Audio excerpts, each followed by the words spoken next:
हरे कृष्ण कृष्ण कृष्ण हरे हरे, हरे राम राम राम हरे हरे। इसमें सबसे पहले बता रहे हैं अधरम मधुरम। जो कृष्ण हैं उनके ओष्ठ अधर बड़े मधुर हैं। किस प्रकार से मधुर हैं? जैसे बताया बिंबाधर, जो बिंब जो फल होता है, बिंब फल एकदम रक्त वर्ण का होता है, लाल लाल होता है, बड़ा ही उसमें से कांति निकलती है। उस प्रकार से कृष्ण के जो अधर हैं वो अत्यंत मधुर हैं। वदनम मधुरम, वदनम माने उनका जो शरीर है अथवा मुख है वो अत्यंत मधुर है। किस प्रकार से? जो कृष्ण का शरीर का सौंदर्य है उसका एक एक अंग इतना सुंदर है, जैसे जहाँ पर जो चीज होनी चाहिए वो वहाँ पर है। जैसे वक्षस्थल चौड़ा होना चाहिए, हाथों की उंगलियां ऐसे आगे से पीछे से मोटे से आगे की ओर पतली होनी चाहिए, नख एकदम चंद्र के समान होने चाहिए। इस प्रकार से जंघा थोड़ी मोटी होनी चाहिए, जैसे हाथी की सूंड के समान बताई गई हैं, और नीचे की ओर पतली होनी चाहिए। इस प्रकार से कृष्ण का जो सारा शरीर का जो सौष्ठव है, जो उनकी रचना है, वो बड़ी ही मधुर है। और क्यों नहीं होगी? क्योंकि उन्होंने ही तो सारे जगत को ये सौंदर्य प्रदान किया है। तो जगत में जब इतने इतने सुंदर सुंदर लोग होते हैं, जो बनाने वाला कितना सुंदर होगा।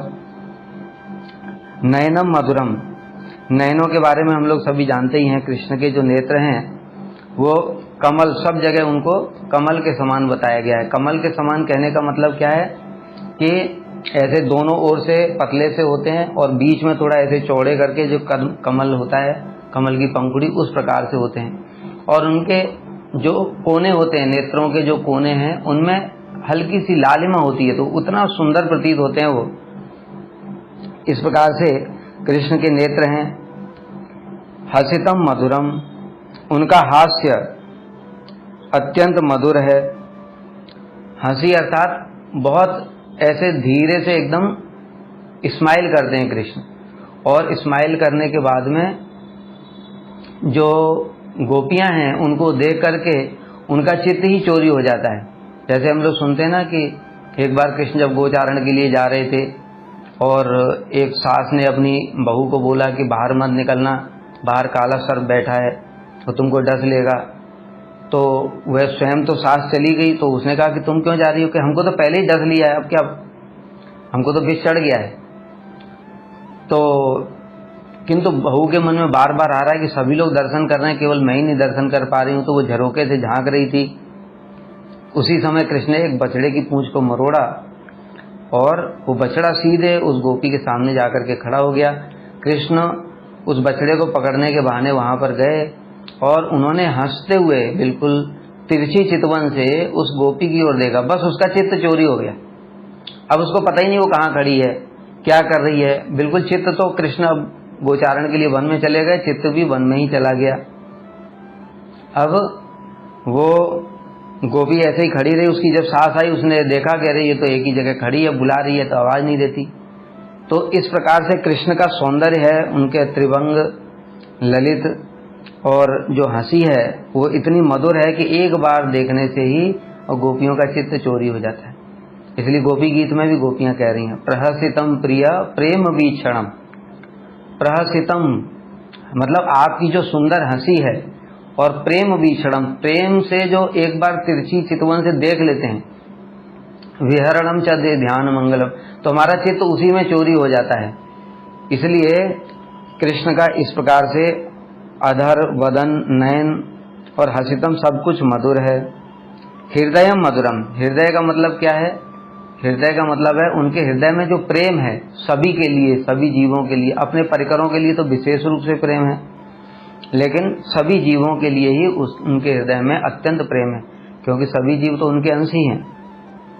इसलिए उनका हृदय भी अत्यंत मधुर है।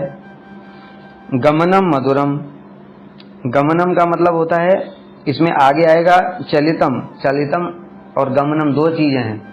गमन का मतलब होता है चलने की जो स्टाइल होती है, और चलितम मतलब होता है चाल। तो गमनम का मतलब जैसे चलते समय कृष्ण एक सखा के कंधे पर हाथ रखे हुए हैं, कभी चलते चलते हाथ को इधर घुमा दिया, कभी कुछ कर दिया। इस प्रकार से जो गमनम, जो चलने के समय में जो भंगी करते हैं, विभिन्न प्रकार की मुद्राएं धारण कर लेते हैं, कभी चलते चलते त्रिभंग ललित में खड़े हो गए, इसको कहते हैं गमनम। तो कृष्ण का वो भी अत्यंत मधुर है।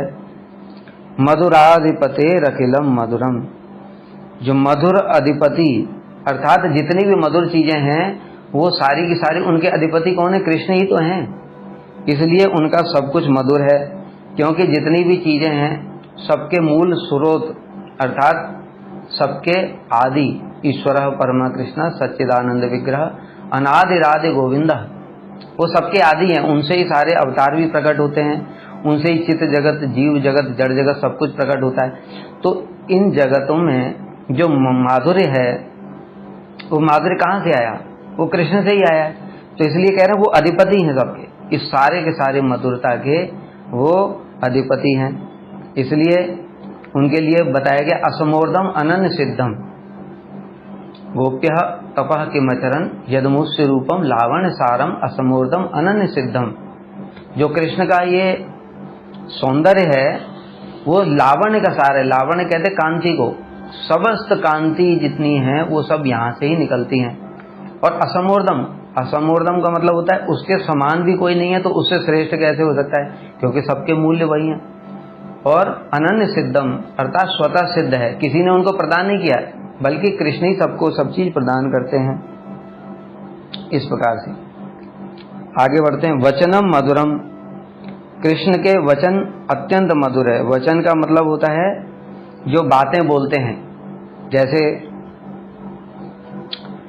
सखाओं के साथ में जब बातचीत करते हैं तो इतने मधुर तरीके से बोलते हैं कि उनकी बोली सुन करके सखा लोग मुग्ध हो जाते हैं। गोपियों के सामने जब कुछ बात बोलते हैं तो इतने मधुर तरीके से बोलते हैं कि गोपियां मुग्ध हो जाती हैं। नंद बाबा जब यज्ञ कर रहे थे इंद्र के लिए तो उन्होंने इतने मधुर मधुर वचन बोले कि सब उस पर आकर, बड़े बड़े ऋषि मुनि थे वहाँ, वो सब कृष्ण की बोली से आकर्षित हो गए और उन्होंने कहा नहीं नहीं, कृष्ण जो कह रहा वही ठीक है। तो इसलिए उन्होंने इंद्र का यज्ञ बंद कर दिया और गिरिराज जी की पूजा की। तो इस प्रकार से उनके वचन अत्यंत मधुर हैं। फिर है वचनम मधुरम चरितम मधुरम। चरित मतलब उनकी जो विभिन्न प्रकार की लीलाएं हैं जिसके सारे ब्रजवासी दिन रात गुणगान करते हैं, उसको कहते हैं चरित। चरित अर्थात जो उनकी लीलाएं हैं, विभिन्न विभिन्न प्रकार का जो कृष्ण के साथ, जो सखाओं के साथ में लीला करते हैं, जो वात्सल्य रस की लीला करते हैं और जो मधुर रस की लीला करते हैं, वो सब उनका जो चरित्र है वो अत्यंत मधुर है। वसनम मधुरम, वसनम का मतलब है वस्त्र। उनका जो पीतांबर है वो अत्यंत ही मधुर है।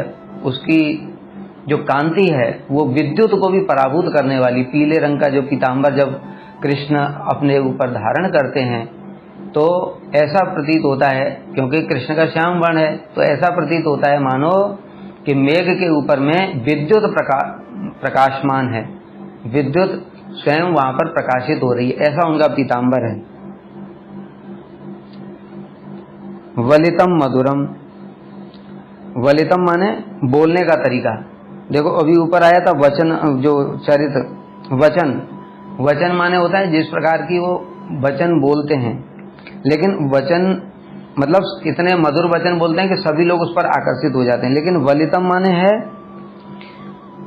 बोलने का जो तरीका होता है, क्योंकि केवल मधुर वचन से ही नहीं होता है। अगर किसी का बोलने का तरीका बड़ा कर्कश है तो उसका जो वचन अच्छे होने पर भी वो अच्छा नहीं लगता है। तो यहाँ पर जो कह रहे हैं वलितम माने बोलने का तरीका। बोलने का तरीका मतलब जैसे एक उदाहरण से हम समझ सकते हैं कि जब गोपियों को बंसी बजा करके कृष्ण ने रास लीला के लिए बुलाया तो उस समय गोपियां आकर के कृष्ण के पास खड़ी हो गईं। तो कृष्ण बड़े प्रेम से कह रहे हैं स्वागतम भो महाभाग प्रिय किम करवाणि वह ब्रजस्य नाम एवं क्रीम ब्रूत आगमन कारणम। हे महाभाग गोपियों, आइए, आपका स्वागत है। आपका यहाँ पर आगमन का कारण क्या है? ब्रज में सब कुशल मंगल तो है? ओह, ऐसा लगता है आप इस वन की शोभा को देखने के लिए आई हैं। तो आपने शोभा तो देख ली, अभी फिर जाओ, घर में आपके पति इंतजार कर रहे होंगे। तो इस प्रकार से कहने का मतलब है, इतने प्रेम से, इतना बोलने का तरीका उनका जितना अच्छा है कि वो भी बड़ा आकर्षक है, इसलिए कह रहे हैं वलितम मधुरम, चलितम मधुरम। चलितम, अब ऊपर आया था गमनम, गमनम का मतलब बताया था गमन भंगी, मतलब चलने के टाइम में कैसे कैसे वो भंगिमा दिखाते हैं, जैसा बताया, कभी किसी सखा के ऊपर हाथ रख लिया, कभी त्रिभंग ललित में खड़े हो गए, ये भंगिमा दिखाना। और चलितम मतलब चाल, चाल जैसे हम लोग देखते हैं कोई धीरे चलता है, कोई तेज चलता है, लेकिन कृष्ण इतने सुंदर तरीके से चलते हैं कि वो जैसे मतवाला हाथी होता है उसकी चाल को भी पराभूत करने वाली उनकी चाल है। फिर है भ्रमितम, भ्रमितम अर्थात भ्रमण। कृष्ण अपने सखाओं के साथ में एक वन से दूसरे वन, दूसरे वन से तीसरे वन, और इसी प्रकार से गोपियों के साथ में भी विभिन्न वन उपवन में भ्रमण करते हैं, ये भी उनका अत्यंत मधुर है। मधुराधिपते रखिलम मधुरम, इस प्रकार से श्री कृष्ण का सब कुछ ही मधुर है। वेणुर मधुरो, ये वेणु माधुरी, रूप माधुरी, लीला माधुरी और प्रेम माधुरी, ये तो कृष्ण के अंदर 4 विशेष माधुरी हैं जो कि किसी अन्य अवतार में भी नहीं है। इसलिए जो वेणु माधुरी है उसका तो सारे जगत में ही विख्यात है। कृष्ण की वेणु कैसी है कि जब कृष्ण वेणु बजाते हैं तो जो हिरनियां हैं वो उनकी वेणु ध्वनि को सुनकर के आकर्षित हो जाती हैं और कृष्ण के सामने आकर के खड़ी हो जाती हैं और अपने नेत्रों के द्वारा कृष्ण के रूप को दर्शन करती हैं। ऊपर से जैसे नेत्रों के द्वारा ऐसे करके ऊपर से दर्शन करती हैं, कृष्ण के मुख से लेकर के नीचे पूरा शरीर के समस्त अंगों को ऐसे दर्शन करती हैं, मान लो वो नेत्रों के द्वारा कृष्ण की आरती उतार रही। इस प्रकार की उनकी वेणु है। और गोपियां तो कहती हैं कि ब्रज में बस 2 ही चोर हैं, एक चोर तो ये कृष्ण है और दूसरा चोर है एक कृष्ण का जो मैसेंजर है वेणु। कैसे? ये खुद नहीं आता है कृष्ण, ये कृष्ण क्या करता है, अपने दूत को भेजता है। जो चोरों का सरदार है वो चोरी करने नहीं जाता है, वो अपने चेलों को भेजता है। तो ये चेला जो है वो वेणु है और वो क्या करती, कृष्ण ने वेणु बजाई और वेणु गोपियों के कान में गई, कान के माध्यम से वो हृदय में चली गई और हृदय में ही तो संपत्ति, जो हृदय में रत्न है सारा वो हृदय में ही है, तो इसलिए हृदय ही संपत्ति है। अब उसको चुरा करके वेणु बाहर गया और कृष्ण के पास में, अपने सरदार के पास में चुरा करके सामान जा रहा है। जैसे रत्न होते ना घर में छुपे हुए, तो रत्नों को चुरा करके सरदार के पास ले जा रहा है। तो इसलिए पीछे पीछे जो गोपियों ने देखा, अरे अरे ये तो हमारा हृदय रूपी रत्न को चुरा करके ले जा रहा है, तो गोपियां उनके पीछे पीछे भाग रही हैं और वो वेणु कहाँ पहुंच गया, अपने चोर सरदार के पास में, और गोपियां भी आकर के बंसीवट में इस प्रकार से उपस्थित हुई। तो इस प्रकार से कह रही हैं गोपियां कि ये 2 ही चोर हैं ब्रज में, एक तो ये वेणु है और ये कृष्ण है। राधा जी कहती हैं ये वेणु का जीवन ही धन्य है, मैं तो इस वेणु के जीवन के लिए ही प्रार्थना करती हूँ, अगले जन्म में मैं तपस्या करूंगी जिससे मैं भी अगले जन्म में वेणु बन जाऊं। तो हम समझ सकते हैं कि देखो राधा जी कृष्ण को सबसे अधिक प्रिय हैं, स्वयं उनकी स्वरूप शक्ति हैं, लेकिन वो भी वेणु बनने की कामना करती हैं। ऐसे इनकी वेणु मधुर है। रेणु मधुर है। रेणु का मतलब क्या है, चरण धूलि। कृष्ण की चरण धूलि को प्राप्त करने के लिए ब्रह्मा शिव नारद इनकी तो बात छोड़ ही दो, उद्धव जी प्रार्थना करते हैं, आसाम महो चरण रेणु जुसाम श्याम, गोपियों की चरण धूलि की प्रार्थना करते हैं। और कृष्ण की जो चरण धूलि है वो इतनी दुर्लभ है कि लक्ष्मी जी जो उनकी शक्ति हैं, नारायण की पत्नी हैं, उनको भी वो चरण धूलि प्राप्त नहीं होती। इसलिए जो नाग पत्नियां हैं, जब भगवान कालिया के फन पर नृत्य कर रहे हैं तो नाग पत्नियां कह रही हैं, कस्यानुभावो अस्ति न देव विद्महे तवांग रेणु स्पर्शाधिकार यदवांछया श्री ललना चरत तपो विहाय कामं सुचिरम दृतुक्ता। अर्थात हे प्रभु, इस कालिया ने ऐसा कौन सा तप किया जो आपकी चरण धूलि को प्राप्त करने का इसको अधिकार प्राप्त हो गया। अरे ये चरण धूलि को प्राप्त करने के लिए तो लक्ष्मी जी आज तक भी बेलवन में तपस्या कर रही, किंतु प्राप्त नहीं कर पाई। तो इसलिए भगवान की चरण धूलि भी अत्यंत मधुर है। पाणिर मधुरा, पाणी माने उनके हाथ जो हैं वो अत्यंत मधुर हैं। जैसा कि अभी हमने बताया था, भगवान के हाथ हस्त कमल हैं, चरण कमल हैं, उनके श्रीअंग जितने भी हैं वो सब उनकी कमल से भी तुलना की गई है। कमल से तुलना क्यों की गई? वो कमल के समान नहीं है, क्योंकि कमल तो अत्यंत तुच्छ चीज है। अरे भगवान इस जगत में कमल से सुंदर कोई चीज है नहीं, इसलिए उनकी तुलना कमल से की गई है। लेकिन भगवान के श्रीअंग तो इतने सुंदर हैं कि हम उसकी कल्पना भी नहीं कर सकते। एक बार कमल को दर्शन करके कोई मूर्छित होता है, लेकिन कृष्ण का एक बार दर्शन करने से उनके सौंदर्य को देख करके जो भी देख लेता है वो मूर्छित हो जाता है। प्रेम के कारण उसकी जो सारी की इंद्रियां वो स्तब्ध हो जाती हैं, उसका चित्त चोरी हो जाता है। कृष्ण के अंग इतने सुंदर हैं। कहा तो उनके चरण कमल इतने मधुर हैं, चरण कमलों में अनेक सारे चिन्ह हैं, और उन चिन्हों के कारण ही ये वृंदावन की जो धरती है वो अत्यंत शोभित हो रही है।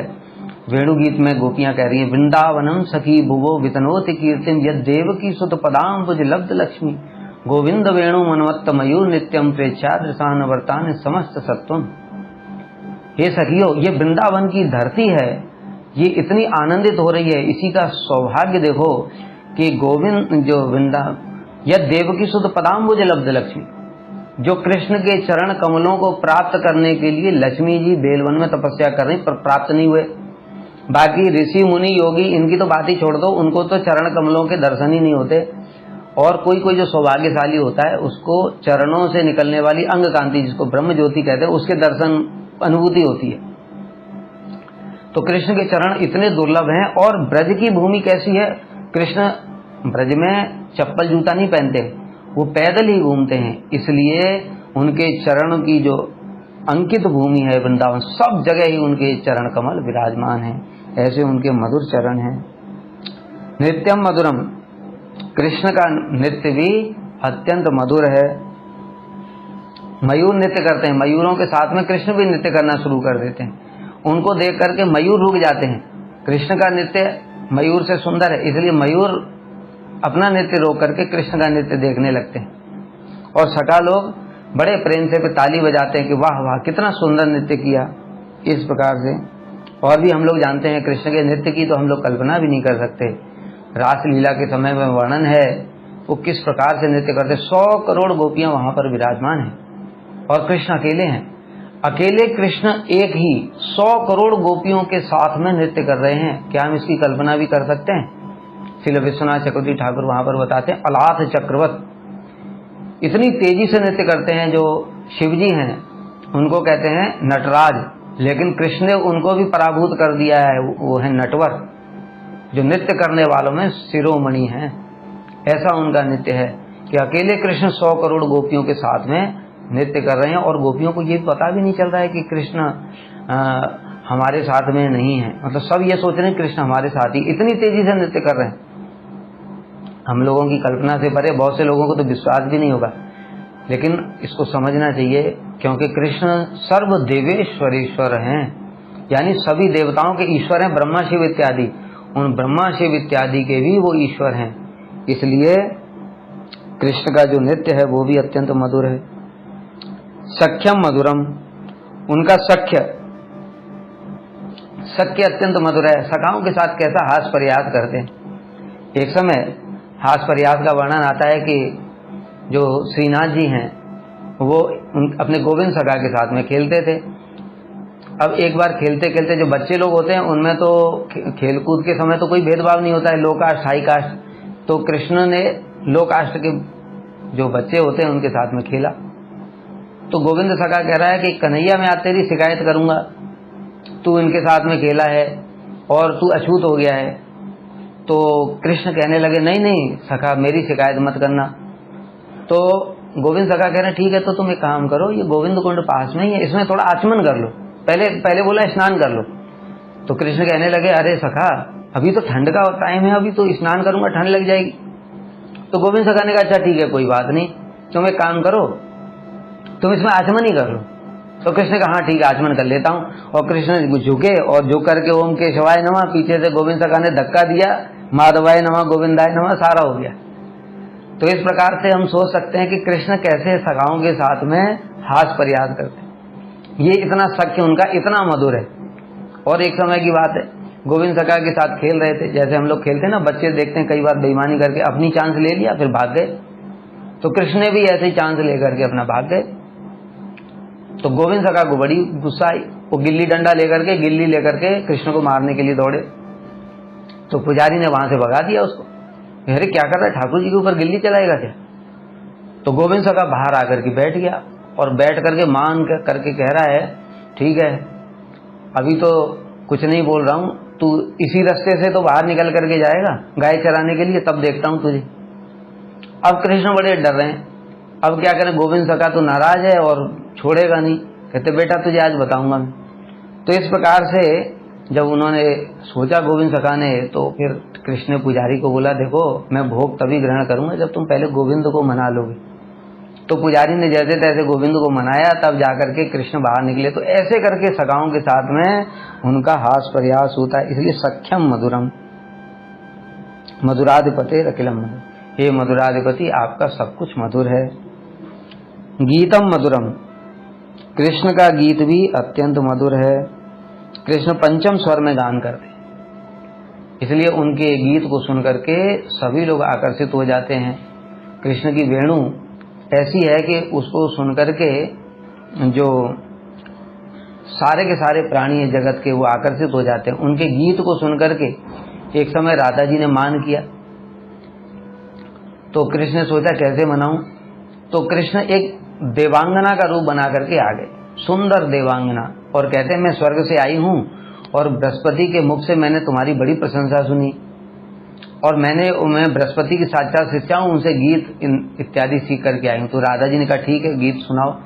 तो कृष्ण ने इतना सुंदर स्वर में गीत सुनाया कि राधा जी भी मुग्ध हो गईं और राधा जी ने मान को छोड़ दिया।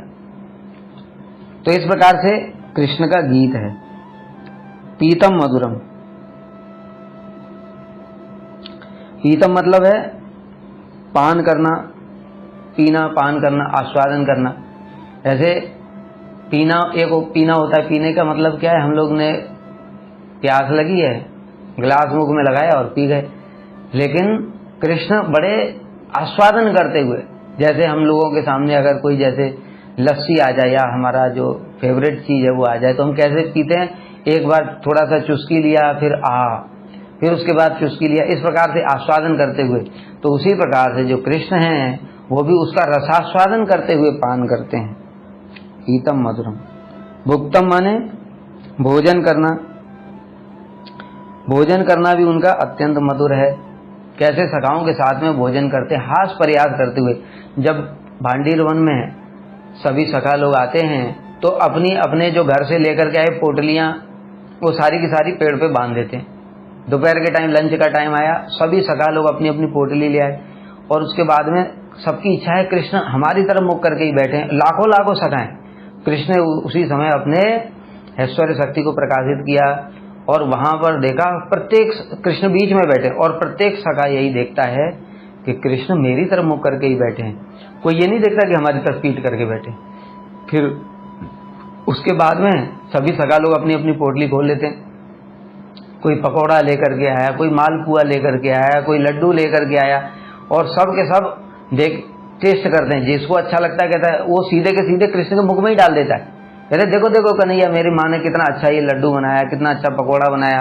और ये सब खाते खाते सखा लोग हास प्रयास भी करते हैं। कैसे एक सखा ने पकौड़े के बीच में नीम की पत्ती तोड़ करके मिला दी और दूसरे सखा के मुख में डाल दी, जैसे उसने खाया और कड़वा लगा, जैसे थू थू थू थू करके फेंक रहा है। अब बाकी सखा लोग जो है वो तालियां बजा बजा करके यहाँ कर।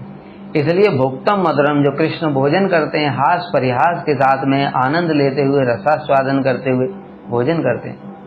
इसी प्रकार से जब राधा जी नंद भवन में आती हैं और स्वयं अपने हाथों से कृष्ण के लिए बनाती हैं, तो कृष्ण उसको अत्यंत आनंद के साथ में आस्वादन करते हैं, इसलिए उनका भोजन भी मधुर है। सुप्तम मधुरम, सुप्तम माने शयन करना। कृष्ण जो शयन करते हैं वो भी उनका अत्यंत मधुर है। रूपम मधुरम, रूप माधुरी तो हमने बता ही दिया। कृष्ण की रूप माधुरी ऐसी है कि एक समय कृष्ण ने मणि स्तंभ में अपने आप को देखा। अपने आप को देखकर ही कृष्ण आश्चर्य में पड़ गए और कह रहे हैं अरे ये इतना सुंदर रूप कौन किसका है, ये कौन है। इसको देख करके मेरे हृदय में भी ऐसा भावना आ रही है कि मैं भी इस रूप को राधा जी की तरह आलिंगन करूं। ऐसा कृष्ण का स्वरूप है। गोपियों ने वर्णन किया है, ब्रह्मा जी ने भी वर्णन किया है और द्विज पत्नियों ने भी वर्णन किया है। गोपियां कह रही वेणु गीत में, बरहा पीडम नटवर वपु कर्णयो कर्णिकारम बिभ्रत बास कनक कपशम वैजयंती चमालाम रंध्रान वेणु दर्शोदया पूर्यन गोप वृंदई वृंदारण्यम स्वपद्रमणम प्राविशद गीत गीत। ये कृष्ण का रूप इतना सुंदर है कि एक बार इसको जो देख लेता है वो उसके बाद में और कुछ देखने की इच्छा ही नहीं करता। राधा जी कृष्ण का रूप माधुरी देख करके कहती हैं कि कृष्ण के जो रूप है उसमें प्रत्येक अंग ही इतना सुंदर है। अगर मैं उनके मुख कमल को देखती हूँ तो मेरा जो नेत्र है वो मुख पर ही अटक जाते हैं। अगर मैं उनके हस्त कमल को देखती हूँ तो नेत्र हाथों पे ही अटक जाते हैं। अगर मैं चरण कमल को देखती हूँ तो चरणों पर ही अटक जाते हैं। ये विधाता को भी सृष्टि करना ही नहीं आता। अरे केवल 2 ही आंखें दी, अरे पूरे शरीर में आंख ही आंख दे देते तो जिससे कि मैं सभी कृष्ण के सारे जो अंग हैं श्री अंग, उन सबकी रूप माधुरी को देख सकती थी। इस प्रकार से राधा जी की भावना है। इतना सुंदर कृष्ण का रूप है। तिलकम मधुरम, कृष्ण जो तिलक धारण करते हैं वो भी बड़ा मधुर है। एक भक्त ने हमसे प्रश्न किया कि कृष्ण तिलक क्यों धारण करते हैं, वो तो भगवान है। तिलक का मतलब तो होता है ये भगवान का चरण चिन्ह है और नीचे तो तुलसी है, तो कृष्ण के लिए तुलसी, तो कृष्ण के तो चरणों में तुलसी दी जाती है। तो हमने बताया कि देखो भाई, जो कृष्ण है वो आचरण करके भी दिखाते हैं। इस जगत में जब आते हैं तो जगत के जीवों को कुछ चीजें, कुछ उनकी लीला शिक्षा देने के लिए होती हैं, कुछ लीलाएं उनकी रसास्वादन करने के लिए होती हैं। अपने परिकरों के साथ में जो लीला वो परिकरों के साथ कर रहे हैं उनका हमको अनुकरण नहीं करना है, किंतु जो लीला वो शिक्षा देने के लिए कर रहे हैं उनका हमको अनुसरण करना है अपने अधिकार के अनुसार। तो इसलिए कृष्ण स्वयं भी तिलक धारण करके दिखाते हैं। श्री चैतन्य महाप्रभु ने भी यही दिखाया। महाप्रभु कौन है? कृष्ण ही है। एक विद्यार्थी उनका एक दिन तिलक करके नहीं आया तो महाप्रभु ने वहीं से लौटा दिया कि जाओ पहले तिलक करके आओ, तब तुमको शिक्षा दी जाएगी। तो इस प्रकार से भगवान स्वयं आचरण करके दिखाते हैं। मधुराधिपते अखिलम मधुरम, इस प्रकार से मधुराधिपति श्री कृष्ण की प्रत्येक चीज ही अत्यंत मधुर है। कर्णम मधुरम, कर्णम मधुरम मतलब उनकी प्रत्येक क्रिया करना वो सब कुछ मधुर है। जैसे कृष्ण जब उठते हैं, कृष्ण बैठते हैं, चलते हैं, बातचीत करते हैं, जो कुछ भी वो करते हैं उनकी प्रत्येक क्रिया ही अत्यंत मधुर है। इसलिए जो गोपियां कह रही गोपी गीत में कि आपकी जो हंसना है, हंस करके हमसे बातें करना है, हंस करके हमारी तरफ देखना है और हास परिहास करना है, इस सब ने हमारे चित्त को चुरा लिया और हमारे चित्त को चोरी करके अब तुम हमको अंधेरी रात में कहाँ छोड़ करके चले गए। तुम बड़े धूर्त हो, कपटी हो। तरणम मधुरम, तरणम का मतलब है उद्धार करना। जो कृष्ण जगत के जीवों का उद्धार करते हैं, सभी प्रकार के जीवों का, यहाँ तक कि वो असुरों को भी मार करके उनको भी मुक्ति प्रदान कर देते हैं, किसी किसी को अपना धाम भी दे देते हैं। इसलिए कृष्ण के लिए बताया, अहो बकीम स्तन कालगूटम जिघान सया पायत साधु लेवे गतिम धात्र्युचिताम ततो अन्यम कम्वा दयालु शरणम भजे। जो बकासुर की बहन पूतना कृष्ण को मारने के लिए आई, लेकिन उसको भी उन्होंने धात्र्युचित अपने धाम में गति प्रदान कर दी। इससे बढ़कर के कोई दयालु देखा क्या? तो जो मुक्ति भी बड़े बड़े ज्ञानी योगियों को लाखों लाखों साल तपस्या करके नहीं मिलती है, भगवान ने तो पूतना को, राक्षसी को अपना धाम भी प्रदान कर दिया। तो इस प्रकार से उनका उद्धार करना है। और भी सिर्फ असुरों का ही उद्धार नहीं है, उन्होंने नलकुबर मणिग्रीव का उद्धार किया और उनको अपने धाम में स्थान प्रदान कर दिया। वो सब समय भगवान की लीला कथाओं को गान करते हैं। इस प्रकार से कृष्ण का उद्धार करना अत्यंत मधुर है। हरणम मधुरम, ये तो सभी जानते हैं, हरण करना कृष्ण का तो चोरी काम करना ही, चोरी काम करना ही उनका नित्य धर्म है। ब्रजे प्रसिद्धम नवनीत चौरम गोपांगना नाम च दुकूल चौरम अनेक जन्मार्जित पाप चौरम चौराग्र गण्यम पुरुषम नमामि। चोर अग्रगण्यम, चोरों के जो उसमें जो अग्रगणी हैं उनमें भी शिरोमणि जो हैं, ऐसे चोर शिरोमणि को हम प्रणाम करते हैं। क्या करते हैं? विजय प्रसिद्धम, नवनीत, पहले क्या क्या चोरी करते हैं देखो, नवनीत की चोरी करते हैं, घर घर में जाकर के माखन चुराते हैं। गोपानंगना नाम च दुकुल चौरम, गोपियों के वस्त्रों को उन्होंने चुरा लिया। लेकिन ये मधुर कैसे है? अगर हमारे कोई वस्त्र चुरा रहे हैं तो हमको अच्छा लगेगा, हम तो तुरंत क्रोधित हो जाते हैं। लेकिन गोपियों की तो यही भावना ही थी कि कृष्ण किस प्रकार से हमको प्रियतम रूप में स्वीकार कर लें, प्रेम हमको मिल जाएं पति रूप में। इसके लिए तो वो तपस्या कर रही थी, कात्यायनी का व्रत कर रही थी, स्नान कर रही थी। तो इसलिए जब कृष्ण ने उनके वस्त्र चुराए तो उनको खराब नहीं लग रहा, उनको हृदय में अत्यंत आनंद हो रहा है। अगर आनंद, कृष्ण तो आनंदमय ही है, वो सबको आनंद प्रदान करने वाले हैं। इसलिए गोपांगना नाम च दुकुल, अनेक जन्मार्जित पाप, और क्या हरण करते हैं वो? जो भगवान के भक्त हैं वो अपने भक्तों के अनेक जन्मों से अर्जित पापों को हरण कर लेते हैं। हमारे कोटि कोटि जन्म के, अनंत जन्मों के कोटि कोटि पाप राशि अगर हम भोगते जाएं तो अनंत काल तक तो इनको भोगते भोगते निकल जाएगा। लेकिन भगवान शृणुताम स्वकथा कृष्ण पुण्य श्रवण कीर्तना हृदय अंतस्तो ये वज्राणी विद्नोत स्वीर्तताम, कृष्ण अपनी कथा सुनने वाले के हृदय में विराजमान हो जाते हैं और सारे उसके जो अभद्र हैं उनको हरण कर लेते हैं। इस प्रकार से उनका हरण भी अत्यंत मधुर है। रमणम मधुरम, रमण जो करते हैं कृष्ण गोपियों के साथ में वो अत्यंत मधुर है। श्री कृष्ण स्वयं ही कहते हैं, संत यद्यपि में प्राज्ञा लीलास्तास्ता मनोहरा नहीं जाने स्मृति राशे मनु में कीदृशम भवेत। मेरी अनंत लीलाएं हैं, लेकिन जब मैं रास का स्मरण करता हूं तो मेरा कैसा मन हो जाता है ये मैं भी नहीं जानता। तो इस प्रकार से गोपियों के साथ में उनका रमण करना अत्यंत मधुर है। वमितम मधुरम, वमित का मतलब वैसे होता है उल्टी कर देना, किंतु यहाँ पर कृष्ण के लिए आया है। कृष्ण क्या करते हैं? कृष्ण अपना उच्चिष्ट प्रदान करते हैं, तांबूल को चर्वण करते हैं। जो मंजरियां उनकी सेवा में ये बात आती है, तांबूल अर्पण पाद मर्दन पयोदान विसारादि भी, कृष्ण को तांबूल अर्पण करती हैं राधा जी। अब कृष्ण थोड़ा सा तांबूल को चबा करके वो राधा जी को प्रदान करते हैं। तो इस प्रकार से जो उनका उच्चिष्ट तांबूल है उसको ग्रहण करके राधा जी के हृदय में अत्यंत प्रेम उत्पन्न हो जाता है। फिर राधा जी अपनी सखी मंजरियों को भी प्रदान करती हैं तो उनके हृदय में भी प्रेम हो जाता है।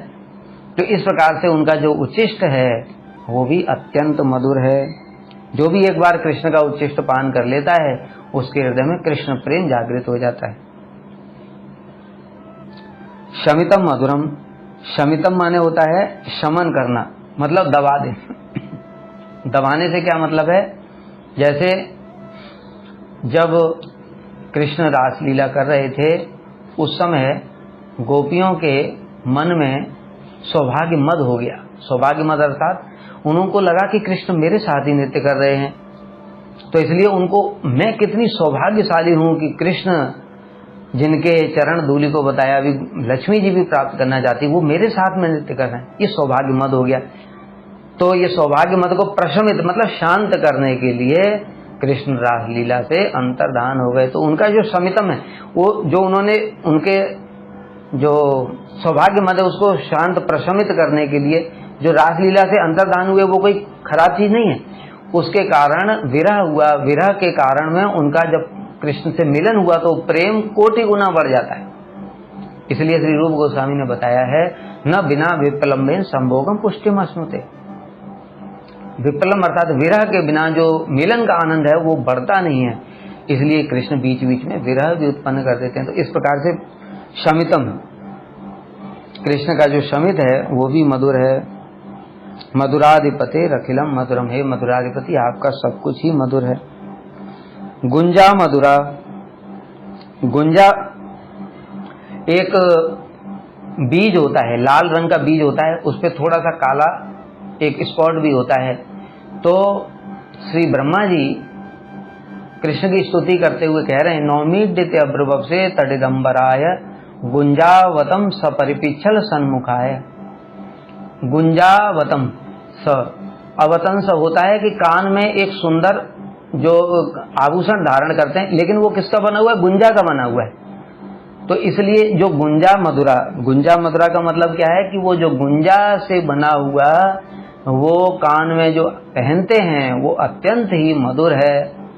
और दूसरी बात एक और भी है विशेष, ये कृष्ण कान में वो गुंजा का ही आभूषण क्यों पहनते हैं? कृष्ण के पास सोने चांदी हीरे सब कुछ है, क्योंकि ये जो गुंजा है ये राधा जी का स्वरूप बताया गया, राधा जी का प्रतीक बताया गया, राधा जी को अत्यंत प्रिय है इसलिए। माला मधुरा, कृष्ण की मालाएं अत्यंत मधुर है। गोपियां जब वर्णन करती हैं बरहा पीडम नटवर वपु कर्णयो कर्णिकारम विभ्रत वासम कनक कपिशम वैजयंती च मालाम, वैजयंती माला धारण की। कृष्ण अनेक प्रकार की माला धारण करते हैं। कुछ वैजयंती माला होती है वो 5 प्रकार के पुष्पों से बनती है, कुछ एक प्रकार के पुष्प से, वन माला जो होती है वो अलग प्रकार के पुष्पों से बनती है। तो इस प्रकार से कोई माला जो होती है केवल वो नाभि यहाँ तक कटी तक आती है, कोई घुटने तक आती है और कोई चरणों तक भी आती है। तो इस प्रकार से जो कृष्ण मालाएं धारण करते हैं वो अत्यंत ही मधुर हैं। यमुना मधुरा, कृष्ण की जो यमुना जी हैं वो अत्यंत मधुर हैं। क्यों मधुर हैं? क्योंकि कृष्ण सब प्रकार की एक से एक मधुर से मधुर लीला, कृष्ण यमुना जी में नौका विहार लीला करते हैं। रास लीला के पश्चात में जब गोपियां थोड़ा परिश्रम हो गया तो कृष्ण ने गोपियों के साथ में उनके परिश्रम को दूर करने के लिए यमुना जी में प्रवेश कर दिया। इसलिए जब गंगा जी और यमुना जी की महिमा की बात आती है तो यमुना जी का सौभाग्य बहुत अधिक है, क्योंकि कृष्ण स्वयं जो स्वयं अवतारी हैं वो यमुना जी में लीलाएं करते हैं, वो भी अपनी मधुर मधुर लीलाएं गोपियों के साथ में, इसलिए उनकी यमुना जी भी मधुर हैं। और वीचो मधुरा, वीचो का मतलब है उनकी जो तरंगे हैं यमुना जी की, जो हम लोग सुनते हैं यमुनाष्टकम। और तरंगे क्यों मधुर हैं? क्योंकि ये जो तरंगे हैं यमुना जी की तरंगे, जो जल होता है उसकी तरंगे ही उसके हाथ जैसे होती हैं। तो श्री वेणु गीत में गोपियां कह रही हैं नद्यस्तदा तदुबधार मुकुंद गीतम आवर्त लक्षित मनोभाव भग्न वेगा आलिंगन स्थगितूर मुझे मुरारे गृणंत पादेवलम कमलोपहारा। ये यमुना जी का सौभाग्य कैसा है, देखो यमुना जी के पास में जो है कमल खिले हुए हैं। जब कृष्ण वेणु बजाते हैं तो यमुना जी की गति रुक जाती है और उनके हृदय में प्रेम उत्पन्न होता है। और जब प्रेम उत्पन्न होता है तो प्रकाशित कैसे होता है? अपना जो प्रियतम है उसको कुछ गिफ्ट देते हैं। तो यमुना जी ने क्या किया, अपनी ओर में भुजाई, उनकी जो लहर रूपी भुजाएं हैं उनके द्वारा उन कमलों को लिया और कृष्ण के चरणों में अर्पण कर दिया। इस प्रकार से जो यमुना जी हैं वो भी मधुर हैं और यमुना जी की लहरें भी अत्यंत मधुर हैं। सलिलम मधुरम, जो यमुना जी का जल है वो जल भी अत्यंत मधुर है। अभी हम लोगों ने सुना ना, उस जल में कृष्ण का स्वयं लीला विलास है। कृष्ण स्वयं अपने चरणों के साथ में गोपियों के साथ में उस जल में प्रवेश करते हैं। इस जल से सौभाग्य अधिक और किस जल का हो सकता है? और दूसरी बात, यमुना जी के सामान्य व्यक्तियों के लिए, हमारे जैसे लोगों के लिए बताया है यमुना जी का जल कैसा है। भ्रातुरंत कस्य पत्तन अभिपत्य हारिणी प्रेक्षयाति पापिनो भी पाप सिंधु तारिणी नीर माधुरी विरप्य शेष चित्त बंदिनी। जो अपने जो जल है उसकी माधुरी के द्वारा जो कृष्ण के जो चित्त को भी हरण करने वाली हैं और उनके जो चरण, जो उनका जो यमुना जी का जो जल है उसको कोई अगर स्पर्श कर लेता है उसके कोटि कोटि जन्म के पाप नष्ट हो जाते हैं। श्री रूप गोस्वामी ने इस प्रकार से यमुना जी की महिमा वर्णन की है, इसलिए जल भी मधुर है।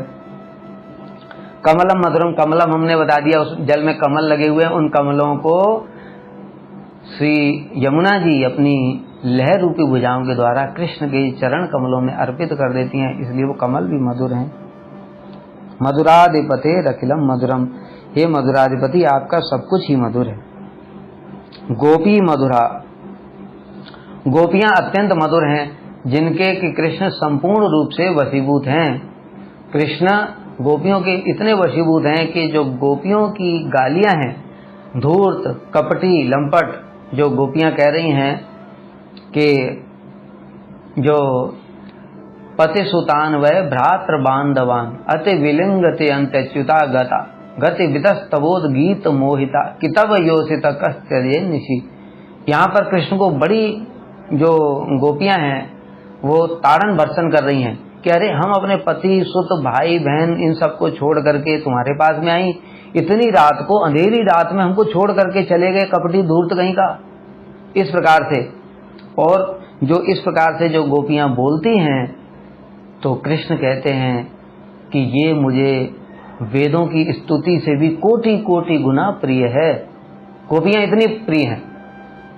गोपियों के लिए स्वयं कृष्ण कहते हैं आप मेरी गुरु हैं, आप मेरी शिष्य हैं, आप मेरी सखा हैं, आप मेरी सब कुछ हैं, आप मेरी क्या नहीं। ये अर्जुन को श्री कृष्ण स्वयं बोल रहे हैं। तो इस प्रकार से उनकी गोपियां मधुर हैं, लीला मधुरा। और उन गोपियों के साथ में जितनी जितनी मधुर मधुर लीलाएं करते हैं वो सब भी मधुर हैं। कृष्ण जैसे भी बताया रास लीला में प्रारंभ भी यहीं से हुआ, हास प्रयास से शुरू हुआ। कृष्ण खुद बंसी बजा करके बुलाया और बुला करके कहते हैं अरे आओ, स्वागत है। तो तुमने इतनी रात में अंधेरे में क्या करने के लिए वन में आई हो? ओ लगता है वन की शोभा देखने के लिए आई। तो तुमने शोभा तो देख ली, तो अपने घर जाओ। और देखो गोपियों, अगर पति चाहे अंधा लूला लंगड़ा बहरा कैसा भी क्यों ना हो, किंतु आर्य स्त्रियों का यही कर्तव्य है कि वो पति की ही सेवा करें। इस प्रकार से जब कृष्ण ने बोला तो गोपियों ने कहा बहुत अच्छी शिक्षा दी, आप हमको उपदेश प्रदान करने वाले हैं। शास्त्र में बताया है प्रथमं तो गुरुं पूज्यम, पहले गुरु की पूजा करनी चाहिए, और जो उपदेश देता है वही गुरु है। इसलिए आप ही हमारे गुरु हैं, इसलिए हम पहले आपकी सेवा करेंगे, बाद में पतियों की सेवा करें। तो इस प्रकार से गोपियों के साथ में जो लीलाएं हैं वो भी बड़ी अत्यंत मधुर हैं। युक्तम मधुरम भुक्तम मधुरम। युक्तम अर्थात श्री कृष्ण से संबंधित सभी वस्तुएं, जैसे अलंकार हैं कृष्ण का, जो हृदय में जो वनमाला धारण करते हैं, कानों में कनेर का फूल लगा रखा है, और उनके वस्त्र हैं, जो कुछ भी है, मोर पंख है, कृष्ण चरण कमलों में घुंघरू पहनते हैं, वो सब का सब जितने भी उनके वस्त्र अलंकार इत्यादि हैं वो सब भी मधुर हैं, किंतु कृष्ण से मधुर नहीं। इसलिए मधुराधिपति अखिलम मधुरम, उनको मधुराधिपति बोला गया है। शास्त्र में बताया परम पदम भूषण भूषणांगम, यानी कृष्ण की शोभा अलंकारों से नहीं होती है। जैसे कोई एक सुंदर स्त्री है, वो जब हीरों का हार, सुंदर साड़ी, ऐसे अलंकार धारण करती है तो उसका सौंदर्य और बढ़ जाता है, किंतु कृष्ण के विषय में ऐसा नहीं है। कृष्ण जिन अलंकारों को धारण करते हैं तो वो अलंकारों की शोभा बढ़ती है, कृष्ण की शोभा नहीं बढ़ती। कृष्ण का ऐसा सौंदर्य। युक्तम मधुरम भुक्तम मधुरम, यहाँ पर भुक्तम का मतलब है, क्योंकि गोपियों की बात चल रही है, गोपियों के साथ में जो लीला विलास इत्यादि करते हैं, जैसे उनके साथ में कभी दूध क्रीड़ा भी करते हैं, कभी उनके साथ में हास प्रयास करते हैं, कभी किसी एक समय राधा जी ने, कृष्ण अपनी बड़ी डींगे मार रहे थे तो दूध क्रीड़ा प्रारंभ हुई। दूध क्रीड़ा में दोनों ने अपने अपने हिरण को लगा दिया, जो हारेगा तो दूसरे का हिरण खोल लेगा। कृष्ण हार गए तो गोपियां उनका मजाक उड़ाते हुए कह रही हैं अरे तुम तो बड़े बलवान बनते थे, कहाँ गया तुम्हारा बल?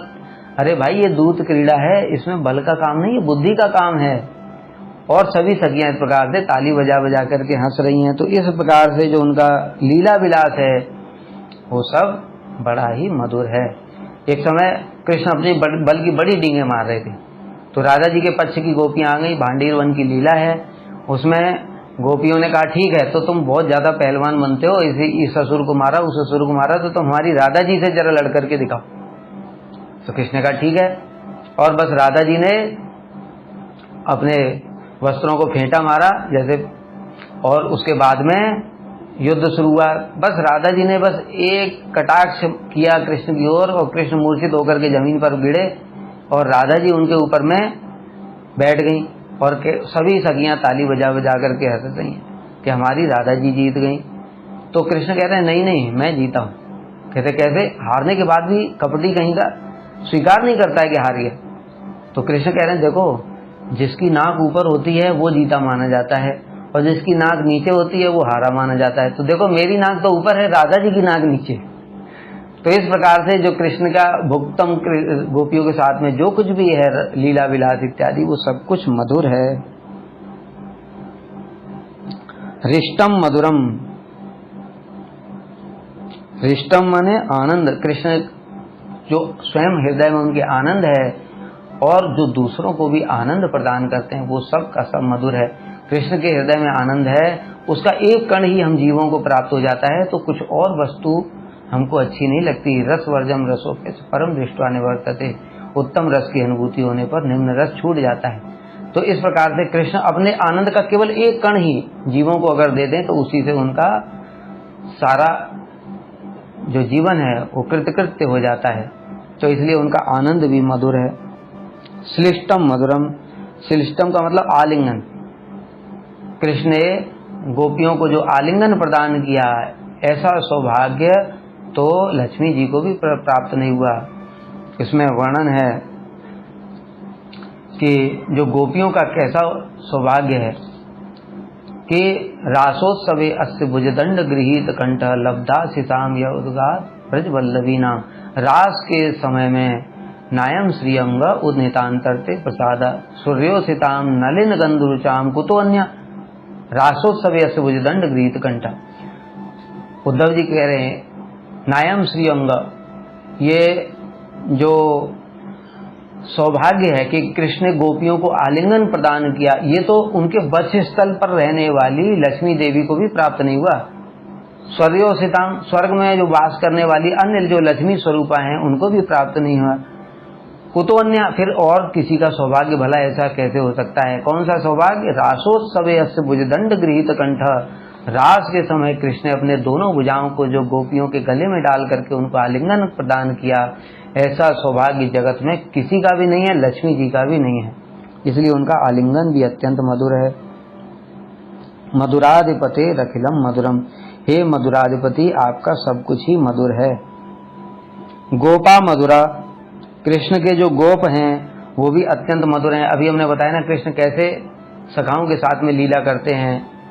कभी भांडीर वन में जब ऊपर से कोई पक्षी जा रहा है तो उनके जो सखा लोग हैं वो भी पक्षी की तरह ऐसे हाथों को फड़फड़ाते हुए एक्टिंग करते हैं उनकी, और उनकी जो परछाई पक्षियों के नीचे पड़ रही है उसके साथ साथ में चलते हैं। कोई भंवरा आ रहा है उड़ते हुए तो गूं गूं गूं करके ऐसे सखा लोग भी करते हैं।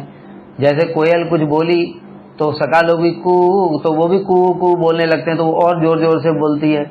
इस प्रकार से कृष्ण अपने सखाओं के साथ में सब प्रकार की लीलाएं करते हैं, कुश्ती भी लड़ते हैं, और जब कृष्ण थक जाते हैं तो उन सखा लोग उनके चरण दबाते हैं, उनकी गोद में सिर रख करके सो जाते हैं।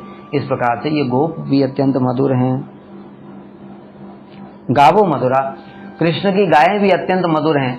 गायें कृष्ण को जब तक देख नहीं लेती हैं तब तक अपने बछड़ों को भी दूध नहीं पिलाती। कृष्ण से अधिक प्रेम करती हैं गायें, और किसी से इतना अधिक प्रेम नहीं करती हैं, अपने बछड़ों से भी इतना प्रेम नहीं करती।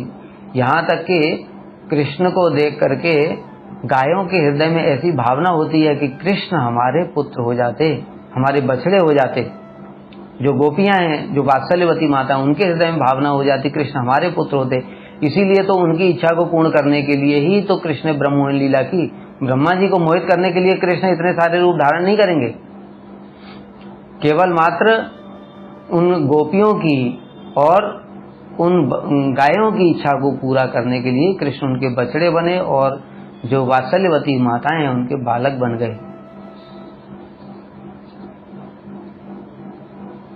इसलिए श्रीमद् भागवत में बताया, अहो अति धन्य ब्रजको रमण्यम स्तन्यामृतम पीतम अतीव ते मुदा यासाम विभो वत्सतरा आत्मजात्मना यत् तृप्तय अद्यापि न चालम अधुरा। वो कृष्ण जिनको ऋषि मुनि और ब्रह्मा जैसे लोग भी सृष्टि के प्रारंभ से लेकर के बड़े बड़े यज्ञ और वेद पाठ करके भी संतुष्ट नहीं कर पाए, वो इन गायों के बछड़े बने हुए हैं और इन माताओं के पुत्र बने हुए हैं। अहो अति धन्या, ये ब्रज की गो गायें और रमणियां यानी वात्सल्यवती माताएं ही धन्य हैं। यष्टिर मधुरा सृष्टिर मधुरा, यष्टि माने लाठी। कृष्ण जो गायों को चराने के लिए लाठी लेकर के चलते हैं वो भी अत्यंत मधुर है। और सृष्टि, सृष्टि माने होता है रचना करना। कृष्ण अनेक प्रकार की रचनाएं करते हैं। कृष्ण स्वयं माला बनाते हैं और कृष्ण चित्रकारी करते हैं। कृष्ण अनेक प्रकार की इस प्रकार की रचनाएं करते हैं, वो सब रचनाएं भी अत्यंत मधुर हैं। दलितम मधुरम, दलितम माने जो कृष्ण असुरों का दमन करते, जैसे अभी बताया कि कृष्ण जिन असुरों को भी मारते हैं उनको भी मुक्ति प्रदान कर देते हैं, जो कि बड़े बड़े ऋषि मुनि ज्ञानी योगियों को प्राप्त नहीं होती। जब युधिष्ठिर महाराज ने देखा उनके राजसूय युग में शिशुपाल का कृष्ण ने सुदर्शन से गला काट दिया और शिशुपाल की आत्मा निकल करके कृष्ण के चरणों में प्रविष्ट हो गई, तो युधिष्ठिर महाराज जी ने नारद जी से पूछा कि अरे इसका कैसा सौभाग्य है, ये तो इतना बड़ा पापी था और कृष्ण ने इसको ऐसी गति कैसे प्रदान कर दी। तो नारद जी ने फिर उनको बताया कि कृष्ण का कैसे कैसे जो असुरों को भी वध कर देते हैं कृष्ण, उन सबको भी मार करके मुक्ति प्रदान कर देते हैं, उनके कोटि कोटि पाप राशि को नष्ट करके उनको मुक्ति प्रदान कर देते हैं और किसी किसी को भक्ति भी प्रदान कर देते हैं। इस प्रकार से उनका दलितम भी मधुर है। फलितम, फलितम माने फल प्रदान करना, जो उनकी भक्ति करते हैं उनको किस प्रकार से फल प्रदान कर देते हैं। कृष्ण का पास सबसे बड़ा फल क्या है? स्वयं ही वो सबसे बड़ा फल है, यानी कृष्ण स्वयं ही अपने आप को ही उनको दे देते हैं। जैसे ब्रजवासियों के सभी के कृष्ण संपूर्ण रूप से वशीभूत हैं, उन्होंने स्वयं को ही दे रखा है।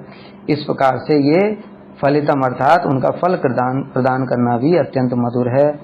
इस प्रकार से मधुराधिपते अखिलम मधुरम, हे मधुरी आपका सब कुछ ही मधुर है।